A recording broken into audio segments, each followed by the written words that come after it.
Are you sick of hearing people say you make your money when you buy, but no one really tells you exactly how to buy the right property for the BRRRR method? Well, today I'm giving you the ultimate BRRRR property buying checklist so you can avoid buying duds and start stacking rental properties that actually make you wealthy. Grab a pen, or better yet, download this checklist into the description, and let's jump into how to buy the perfect BRRRR deal. By the end of this video, you'll have a crystal clear checklist to confidently evaluate BRRRR deals.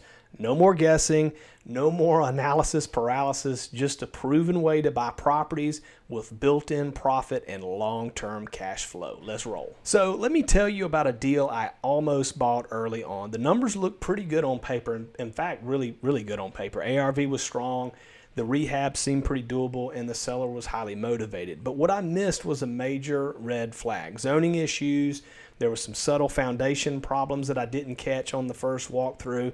I would have been stuck with a property I couldn't refinance or rent out. And that mistake could have wiped out my momentum, but luckily I caught it at the last minute, and it taught me a valuable lesson of having a disciplined checklist. Now I use a checklist on every deal I consider, and that's what I'm sharing with you here today. So a huge reason that BRRRR deals fail is not renovation or refinance. It's buying the wrong property to begin with, or overpaying for the property. And let's make sure that that never happens to you.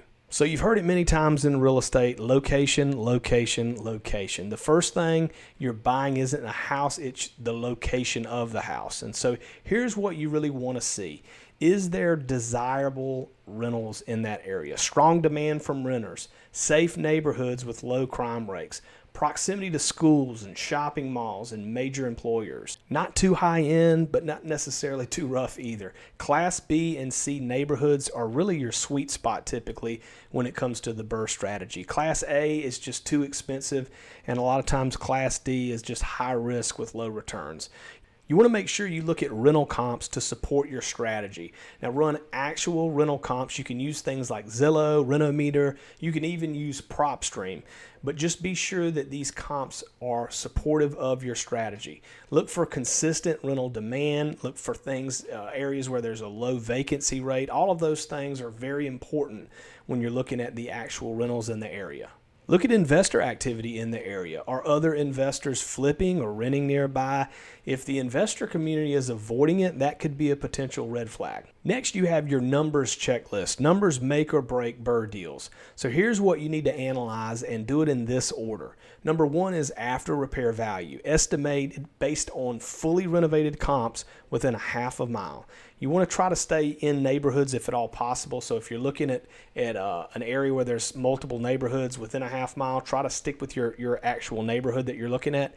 But typically, if you are within that half mile radius, that's going to keep you pretty safe. You want to look at properties that have the same beds and baths, square footage roughly, and also the same style of architecture as well. You can use a lot of different things. You can use MLS if you're a real estate agent. You can use PropStream. I have a link in the description below for a 7-day free trial of PropStream. You can check that out. But you want to make sure that your ARV is dialed in and you're very confident in that.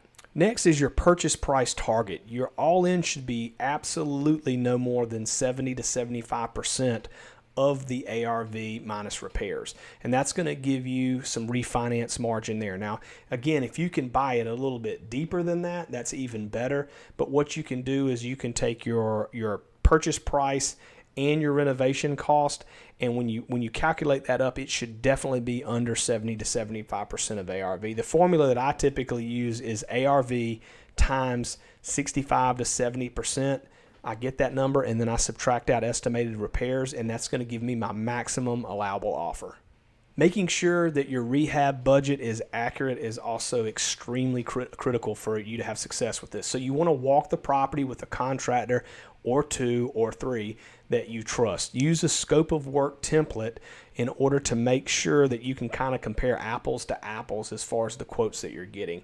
And be sure, as I kind of recommend on other videos, pad your budget a little bit. You want to have at least 10 to 15% contingency in there in your rehab budget. So again, if you're sitting there and you're thinking, all right, this rehab is going to be $30,000 for this rehab, I would certainly have anywhere from, 3,000-4,000 or so in contingencies, because if something goes wrong, it can get eaten up very, very quickly. Next, you want to ensure that the property will cash flow after you refinance. So you need to use realistic rent numbers, and you're going to factor in the PITI, that's principal, interest, taxes, and insurance, maintenance, vacancy, and property management. I talk about on some other videos kind of how to calculate those numbers, but you want to try to target at least about 200 to 300 per month in cash flow per door. That's going to be a good solid area that you can kind of target. If it's a little bit less and you're in a desirable neighborhood or an area where you're going to get that appreciation,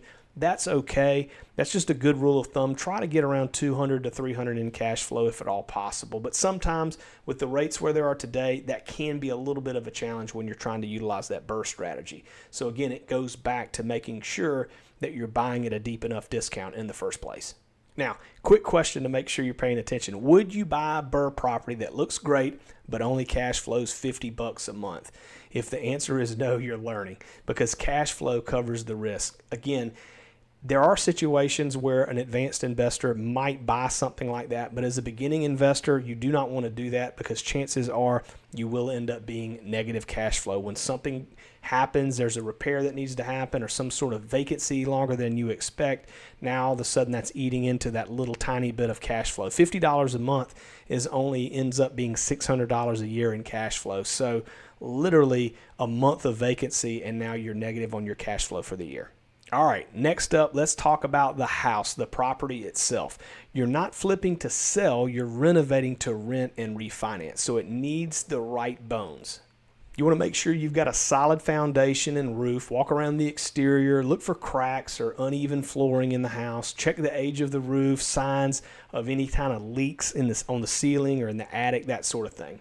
You also want a good layout. Avoid weird floor plans or homes that need major structural changes. That can really start calculating your renovation budget can start going way up if you have to start knocking down walls and that sort of thing. Open floor plans typically are going to rent a lot faster than the compartmentalized old school houses.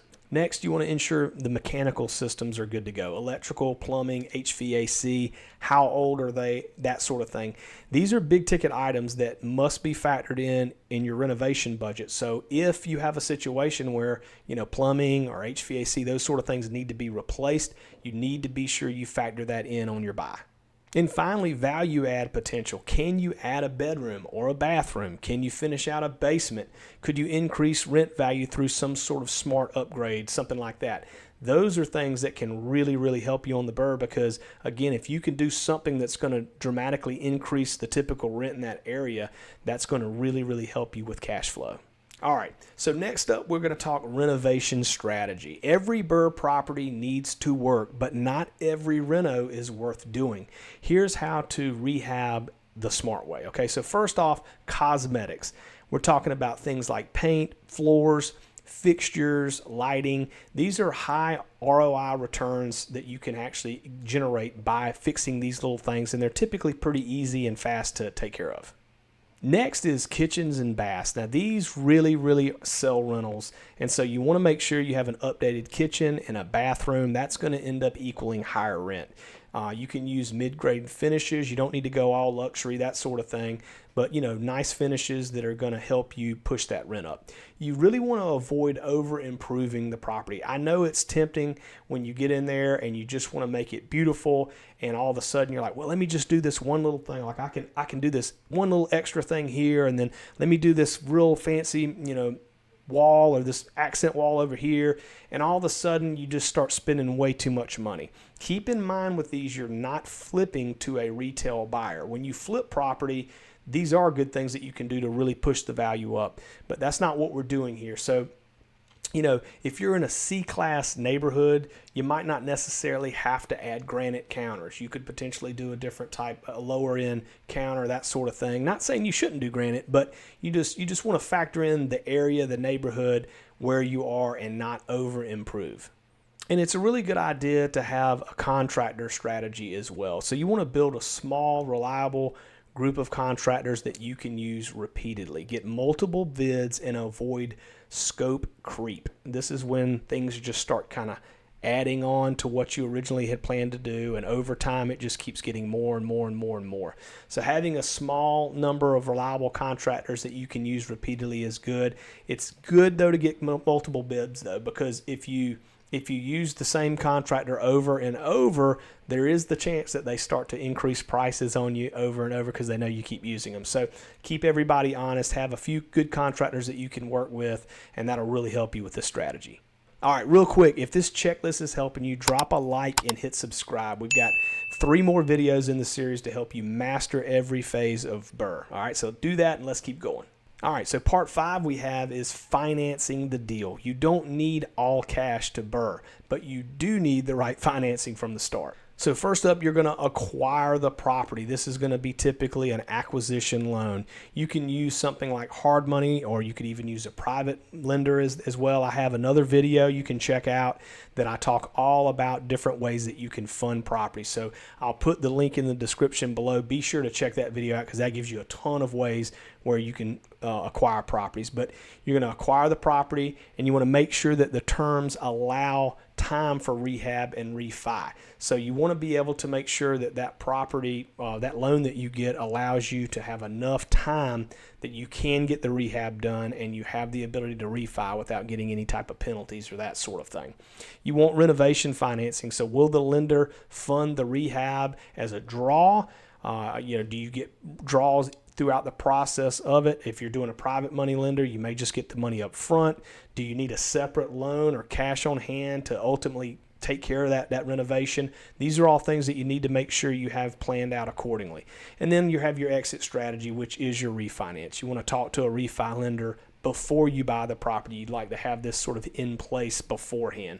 So make sure your credit, your DTI, and the property type can qualify. There are tons of loans out there that I talk about in some other videos where you don't have to worry if you don't have necessarily the best credit. You can potentially use a type of loan to where they don't look at that too much. So be sure to check out some of those other videos as well. Then, of course, with all of this, you have your title and all of your legal stuff. Don't get caught off guard because this part really doesn't matter. So you do want to make sure that the property has a clear title. You're going to order a title search. This is done by your attorney or your title company, and they're going to make sure there's no liens or unknown heirs or boundary disputes or anything like that. I've had situations arise where I've had to walk away from deals because of things like this, and it's never fun when you put a lot of time and energy into this and you get towards the finish line of closing a deal and then something like this pops up.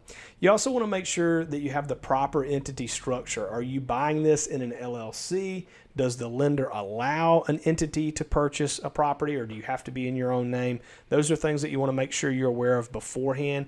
So that involves checking with the lender to see if you can get a loan in an LLC or if it has to be in your personal name. I personally like LLCs. I do not like buying properties in a personal name, but again, that's something that you'll have to look into further. You also want to be sure that you get your insurance lined up. Get quotes. There's tons of insurance policies or companies out there that you can look at that offer landlord insurance, not just necessarily homeowners insurance. So consider, a builder's risk type of policy during that rehab period.